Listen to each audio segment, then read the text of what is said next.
What's up, guys, and welcome in. Today I'm going to be talking about magic. I'm going to be talking about fundamental magical theory, right? This is based on my own personal experiences, so you're welcome to accept or not accept anything that I'm saying. Please don't feel any different about it, and there's no hard feelings. But this is understanding magic from the point of view of you not being separate from your external environment, right? Because a lot of magical practices are rooted in, well, I'm changing something out there, right? And based on hermetic principle and based on reality being a reflection, right? A reflection, an echo of you and your energy. All changes in your external environment are you changes, right? Things out there don't change. Things in your external environment don't change unless you change. Something in you changes, right? And I'm going to give you guys an example, and then you can contemplate about this or discuss it in the comments, whatever. But let's say you are with somebody that is a good friend, a significant other, or whatever, and you guys are on the same vibe in terms of what sage does, right? Sage is you burn it, it cleanses space, it cleanses yourself, it cleanses somebody else, however you look at it, right? So let's say that somebody's around you not feeling good, and you're like, hey, you want me to sage you want me to palo you, whatever, you know what I mean, to just cleanse their energy because they're not feeling good. What's happening there, right?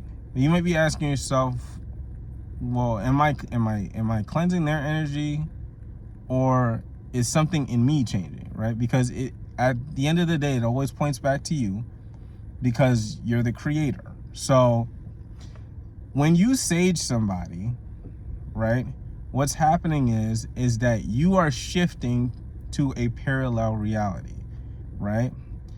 The reason why I didn't use this example for yourself is because it's the energy changes in yourself that change results. So the example doesn't work the same in terms of making my point. So that's why I said somebody else. When you sage someone else, right, did you cleanse that person's energy, or did you shift to a parallel reality, right? So based on my understanding, you're shifting to a parallel reality where this person is no longer experiencing whatever they were experiencing, right? The old reality still exists. The rest of that person's day without you saging them exists as a parallel reality, because the actions are just parallel realities. You know what I mean? Every time you decide to make a left instead of a right, those are two different parallel realities. So when you sage somebody else, beyond thinking that you're cleansing their energy, right? And it's okay to think of it like that, right? Whatever works. But beyond that, at the root, you are shifting to a parallel reality. You're shifting to a parallel version where that person is not experiencing the same stuff. So when we view magic as a whole from that perspective, from that viewpoint, okay, all changes are me changes, right? And all changes are grand changes, really, because you're in a completely different reality every time you intentionally do something, right? Whether you want to look at it before breath work or after breath work, before meditation and after meditation, before you sage, after you sage, before you do a spell, after you did the spell, right? The reason why this is important, and the reason why a lot of magical spells backfire or don't work or you don't get a result, is because people get hung up on the outside. The moment that you start getting overly hung up on an external change, right? And what I mean by that is you're like, I'm waiting for this spell to work. I really want this thing to work. I really want this thing to work, right? what's actually happening is that even though you did the physical aspect of the energy or spell or whatever to elicit a change, you are now creating resistance, because now you're dependent on something in the external changing, right? You're like, I did this thing, waiting for the result. You're overly watching the result. You're overly watching for a result, excuse me. So now you're overly watching for some type of evidence that what you did worked, right? And I'm going to give a comparison to the right kind of energy when you do some type of energy work, spell work, or whatever, right?